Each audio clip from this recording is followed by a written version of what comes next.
Hello student, good morning. Welcome to my YouTube channel. Dear students, आज हम बात करने वाले हैं दयानंद सरस्वती और आर्य समाज के बारे में।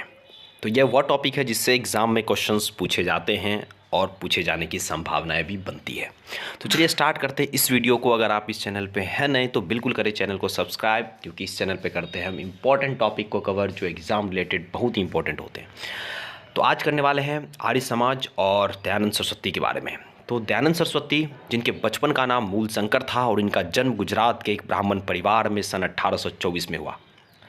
विश्व सत्य होगा, यहाँ पे विश्व लिखा हुआ है। सत्य की तलाश में 15 वर्ष तक इधर से उधर भटकते रहे और 1875 में उन्होंने मुंबई में आर्य समाज की स्थापना की और बाद में इनका मुख्यालय मुंबई से लाहौर स्थानांतरित कर दिया। दयानंद के विचार एवं चिंतन का प्रकाशन उनकी एक प्रसिद्ध पुस्तक सत्यार्थ प्रकाश में हुआ। तो इसे ध्यान रखिए कि सत्यार्थ प्रकाश किसका पुस्तक था, तो वह दयानंद सरस्वती के द्वारा लिखा गया पुस्तक था। इस पुस्तक में दयानंद सरस्वती ने परिकल्पनाओं में जाति रहित एक वर्ग समाज, जो जाति से और वर्ग से रहित होगा, राष्ट्रीय, सामाजिक एवं धार्मिक दृष्टि से संयुक्त भारत, विदेशी दास्ताओं से मुक्त संपूर्ण राष्ट्र में आर्य धर्म की स्थापना की कल्पना की थी। इनके द्वारा वेदों के अनुकूल जो भी धार्मिक विचार ठुकरा देते थे, जो कि वेद के अनुकूल नहीं थे, और उन्होंने नारा दिया था कि वेदों की ओर लौट चलो। दयानंद सरस्वती ने वेदांत की शिक्षा मथुरा के एक अंध गुरु स्वामी विरजानंद से ग्रहण की थी और वेदों को उन्होंने सर्वश्रेष्ठ बताया। यह दो तीन पॉइंट इस स्लाइड्स में इंपॉर्टेंट है जिसे आपको पता होनी चाहिए।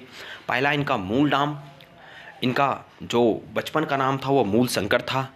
इनका जन्म गुजरात के एक ब्राह्मण परिवार में हुआ और 1875 में उन्होंने मुंबई में आर्य समाज की स्थापना की और इसका मुख्यालय मुंबई से लाहौर स्थानांतरित कर दिया। और इनके का जो नारा था वो वेदों की ओर लौट चलो, और इनका जो एक पुस्तक लिखा गया था इनके द्वारा, प्रसिद्ध पुस्तक सत्यार्थ प्रकाश था। अगर बात करें आर्य समाज के कुछ काम के बारे में, तो आर्य समाज ने लड़कों के विवाह की न्यूनतम उम्र 25 वर्ष तथा लड़कियों की उम्र 16 वर्ष निर्धारित की। और एक अवसर पर तो दयानंद ने हिंदू प्रजातियों को बच्चों की संज्ञा दी। उन्होंने अंतरजातीय विवाह तथा विधवा पुनर्विवाह का समर्थन किया। इन्होंने स्त्री समानता की वकालत भी की तथा जो आर्य समाज थे वे प्राकृतिक आपदाओं जैसे सूखा, बाढ़ एवं भूकंप आने पर सहायता का भी कार्य करता था। आर्य समाज में शिक्षा व्यवस्था को भी एक नई दिशा प्रदान की और आर्य समाज ने लोगों का ध्यान पढ़ने के साथ साथ या उसके बजाय इस वास्तविक संसार में रहने वाले मनुष्य की समस्या की ओर आकृष्ट करवाया। उन्होंने हिंदू धर्म की रक्षा के लिए शुद्धि आंदोलन चलाया, जिससे कि कोई भी अगर दबाव में कोई हिंदू धर्म छोड़कर जा चुके लोग को हिंदू धर्म में वापस आ जाए। आर्य समाज के अनुसार ईश्वर एक है और सबको उसकी उपासना करनी चाहिए।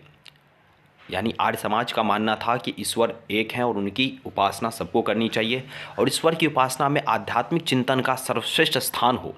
ईश्वर निरंकार है और उसने मूर्ति पूजा नहीं होनी चाहिए, या मूर्ति पूजा का वो विरोध था। उन्होंने मूर्ति पूजा का बात खंडन किया आर्य समाज ने। और आर्य समाज का मानना था कि राम और कृष्ण महापुरुष थे, न कि ईश्वर के अवतार थे। ठीक है। और अगर बात करें तो आर्य समाज के अनुसार आत्मा अमर है और आत्मा द्वारा बार बार शरीर त्याग एवं पुनर्जन्म की बात सत्य है। लेकिन आर्य समाज के द्वारा स्वार्थी ब्राह्मणों द्वारा इनके लिए जो श्राद्ध कराया जाता है वह निरर्थक एवं गलत है और समाज कर्म फल एवं मोक्ष में विश्वास रखता है और उनके अनुसार वेद हिंदुओं की सर्वोच्च धार्मिक पुस्तक है। अगर बात करें आर्य समाज के 10 प्रमुख सिद्धांत के बारे में, तो पहला सिद्धांत कि वेद ज्ञान के स्रोत हैं। यहाँ ज्ञान नहीं होगा, ज्ञान होगा। तो वेद ज्ञान के स्रोत हैं अथवा वेदों का ज्ञान आवश्यक है। धन नहीं होगा, यहाँ पे ज्ञान आवश्यक है। वेदों के आधार पर मंत्र पाठ करना, मूर्ति पूजा का खंडन, तीर्थ यात्रा और अवतारवाद का विरोध, कर्म पुनर्जन्म एवं आत्मा के बारंबार जन्म लेने पर विश्वास, एक ईश्वर में विश्वास जो निरंकारी है, स्त्रियों की शिक्षा को प्रोत्साहन, बाल विवाह और बहुविवाह का विरोध, कुछ विशेष परिस्थितियों में विधवा विवाह का समर्थन और हिंदी एवं संस्कृत भाषा के प्रसार को प्रोत्साहन। यह दयानंद सरस्वती के और आर्य समाज के 10 प्रमुख सिद्धांत थे। एक इम्पॉर्टेंट बात जो कि आर्य समाज से आपको पता होना चाहिए कि 1893 में आर्य समाज खान पान और शिक्षा नीति के मुद्दे पर 2 अलग अलग समूह में विभाजित होता है। पहला जो समूह था वो मांसाहार और पश्चिमी शिक्षा के पक्ष में था, जिसे कल्चर्ड पार्टी कहा गया। यह ध्यान रखें कि 1893 में आर्य समाज दो भागों में बंटता है और उस भाग के बंटने का जो कारण था वो था खान पान और शिक्षा नीति। जो पहला समूह था वो मांसाहार और पश्चिमी सभ्यता पश्चिमी शिक्षा के पक्ष में था, जिसे कल्चर्ड पार्टी कहा गया। उनका तर्क यह था कि आर्य समाज के 10 सिद्धांतों में मांसाहार करने या न करने का तो उल्लेख तो है नहीं।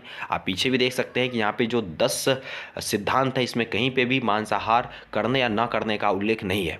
तो जो कल्चर्ड पार्टी था, जो एक समूह था जो पश्चिमी शिक्षा और मांसाहार के पक्ष में था, उनका यही तर्क था कि आर्य समाज के 10 सिद्धांत में मांसाहार करने या न करने का तो तर्क है नहीं। इस समूह के जो नेता थे वह महात्मा हंसराज थे, और दूसरे समूह जो कि समग्र शाकाहार का पक्ष लिया और शिक्षा भी गुरुकुल पद्धति का समर्थन किया, और इस समूह को महात्मा कहा गया। और इस समूह का जो नेतृत्व था सामने में वह सरदानंद ने किया, और सरदानंद ने किया। महात्मा हंसराज ने, जो कि कल्चर्ड पार्टी के थे, वे 1886 में या 1886 होगा में लाहौर में ओरिएंटल एंग्लो वैदिक कॉलेज की स्थापना की, जबकि स्वामी श्रद्धानंद, जो कि समग्र शाकाहारी पाले पक्ष में थे, ने 1920 में हरिद्वार में गुरुकुल कांगड़ी विश्वविद्यालय की स्थापना की। दयानंद के सत्यार्थ प्रकाश नामक ग्रंथ में जन सामान्य की अनेक धार्मिक जिज्ञासाओं को दूर किया गया, और इस ग्रंथ में हिंदू धर्म की अनेक त्रुटियों पर प्रकाश डाला गया तथा अन्य ग्रंथ में पाखंडों की भी निंदा की गई। तो ये थे दयानंद सरस्वती और उनके आर्य समाज। जो इंपॉर्टेंट टॉपिक होता है एग्जाम पॉइंट ऑफ व्यू से, तो इसे आप वीडियो को 1 से 2 बार देखें ताकि आपको इसका इंपॉर्टेंट पॉइंट्स याद हो जाए। तो चलिए मिलते हैं नेक्स्ट वीडियो में, तब तक के लिए आप इस चैनल को बिल्कुल सब्सक्राइब करें और वीडियो को लाइक करें।